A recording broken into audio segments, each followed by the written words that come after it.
I was a little surprised and frankly disappointed, to the extent I can be disappointed in grown men that I don't actually know very well. But like, win one game if you're Golden State without Steph Curry to give you a chance to get it back home and have Steph Curry. Like, don't go out with him in street clothes. Jay Williams, I thought, said it pretty well this morning on Get Up. Nobody asked Jimmy Butler and Draymond Green to win the war, right? It was just hold the line. Just like stay alive. Can you stay alive until you can get Steph back for Game 6? They couldn't do it. No.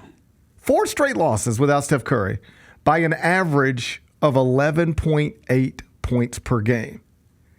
Like, that's clearly you're not the same without Steph Curry. Should you be able to win one without him, particularly when 2 of those are going to be at home? Yes, because I think the whole point of going to get Jimmy Butler is to, and no one's saying Jimmy Butler's better than Steph Curry. He's one of the all-time great players, but it was more of like a running mate, so to speak, right? Like, you're not going to be able to, if you're the Warriors, probably rely on Steph Curry to average 30 points a game, in the playoffs going forward every year.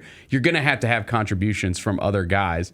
Jimmy Butler was supposed to be that guy. He did not have a good series. And it's probably true that even if you get 1 to extend it to 6, you still lose the series. That's probably true. Once you're down 3-1, you're probably losing the series. All right? That's what history tells us.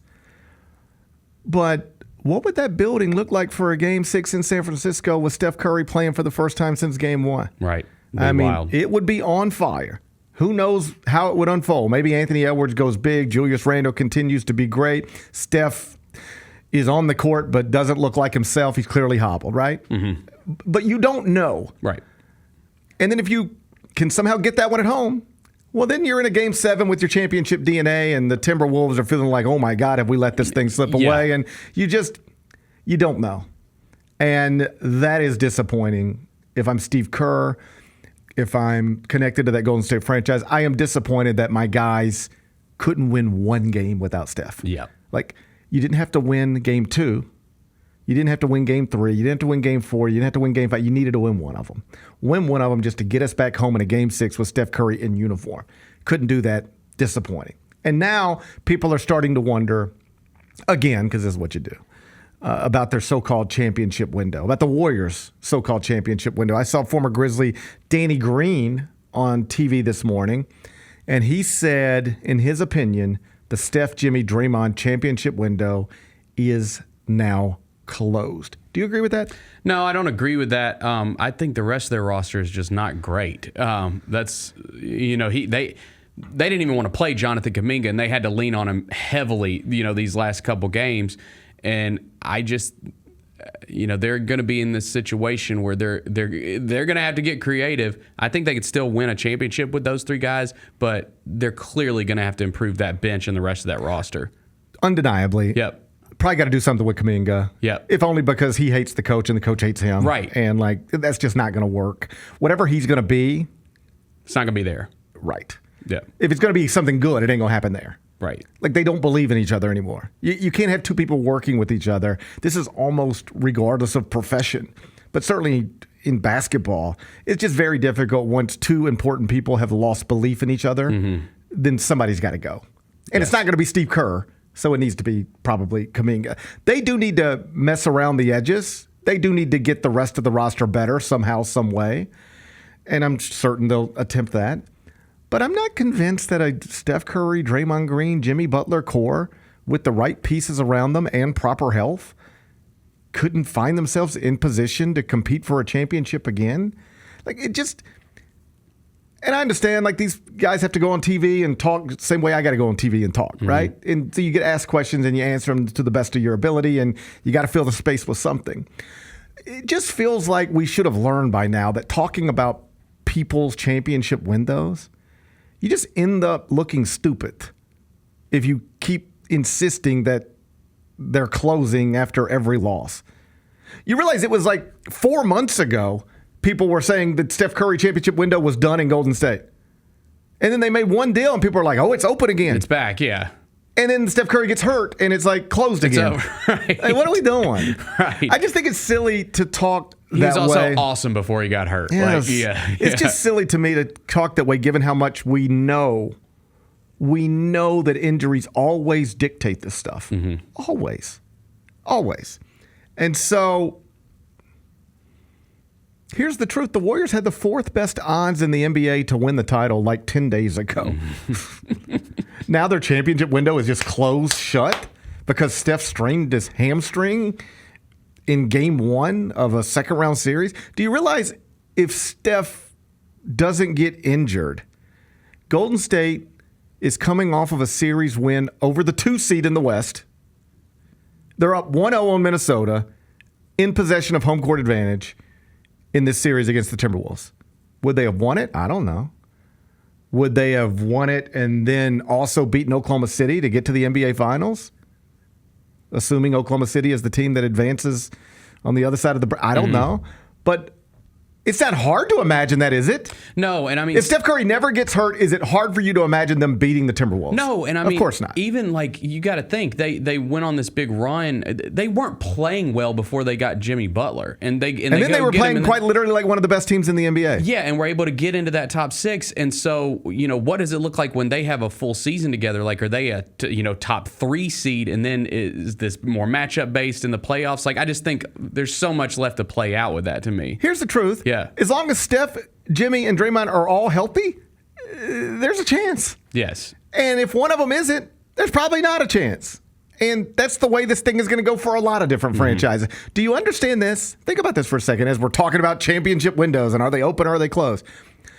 If Oklahoma City does not win the championship, they're the favorite. But if they don't win it, if like literally anybody other than Oklahoma City wins the championship at this point, it will be surprising. Yeah. It'll be a Denver team that just fired its coach, a Boston team that just lost its best player, or Minnesota, Indiana, or New York. Yeah. Those are the only options now. It's either Oklahoma City, the team that's been the best in the world all season long, or a Denver franchise that fired its coach, a Boston franchise that just lost its best player, or Indiana, New York, or Minnesota. What did those franchises' championship windows look like a month ago? Specifically, the franchises that look like they're going to advance or have already advanced to what amounts to the Final Four of the playoffs. So we're talking about Minnesota. Pacers, Knicks. There you go. And Thunder, yeah. What did they look like, championship windows look like a month ago? If I would have asked you a month ago, do you think the Pacers are in a championship window right now? No. Well, okay. Do you think the Timberwolves are in a championship window right now? Do you think the Knicks are in a championship window right now? No. Okay, but they all are. Like they're right here. Yeah. It's here. Did you have any of them in their championship windows right now a month ago? Probably not. My point is simple. The championship window talk is almost always silly because you never, or at least you rarely really know. Sometimes you look like you're on your way to a championship, and then Kevin Durant and Klay Thompson both get hurt. Yeah. So somebody else gets to win that championship. Other times you think you're probably not headed anywhere, right? But then you get to play the Bucks without Damian Lillard, so you win that. And then you get to play the Cavs without Darius Garland, Evan Mobley, DeAndre Hunter, and while Donovan Mitchell is also banged up. That's the Pacers story.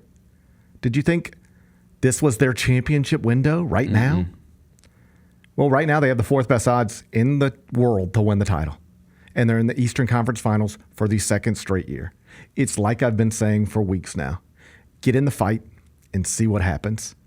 The goal doesn't have to be or to build the best basketball team in the world on paper. I mean, that's ideal. That's great. But the truth is, with the NBA playoffs, every year, most teams do not get through it on paper. So if I'm Golden State, I'm trying to get better, sure, but I'm not convinced my championship window is closed.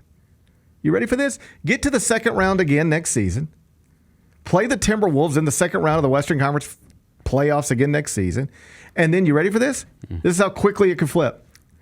Let Anthony Edwards get hurt and Steph Curry stay healthy, as opposed to Steph Curry get hurt and Anthony Edwards stay healthy. Then what happens in that series? It's likely a Warriors win. Yeah. That's the way these things almost always go down. And I thought Draymond was really good talking about this last night. He was a gracious loser. And I don't know. We don't have to give him credit for being normal. Like he talked last night the way normal people speak. So we don't have to pat him on the back for that. But I did think he spoke graciously and he was complimentary towards Minnesota. People kept sort of putting questions up to him about what it was like to not have Steph and what it's like to have your season in without Steph. And he said, obviously, it's tough.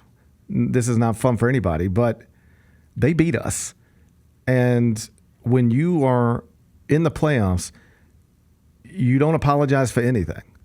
You play the people on the other side who are in the uniforms. They had their guys in uniforms. We had 5 guys in uniforms, and they beat us. And I thought this was an important point to make, and I'm glad he made it because he's the type of person who could. Before you start discounting what the Timberwolves are doing because Steph's hurt, or what the Pacers are doing because Cleveland's whole lineup is banged up, or what the Knicks might be about to do because Jason Tatum has suffered a ruptured Achilles. Before you get caught up on those stories, just remember, we, Golden State, won championships when other people were hurt. They got to play the Cavs with Kevin Love and Kyrie Irving both hurt. It was like LeBron and me and you. That's a Warriors championship. So sometimes the breaks go your way. Sometimes they don't. In that year, they went Golden State's way. In this year, they didn't. That's the story of the NBA playoffs, probably forever and always. So is Golden State's championship window closed? I don't think so. Get them to a second-round series against the same team next year and tell me their 3 best players are healthy, but one of the other team's top 3 is not, and that whole thing could get flipped, and we're talking about the Warriors in the Western Conference Finals again. The Gary Parrish Show, live weekdays at 10 a.m.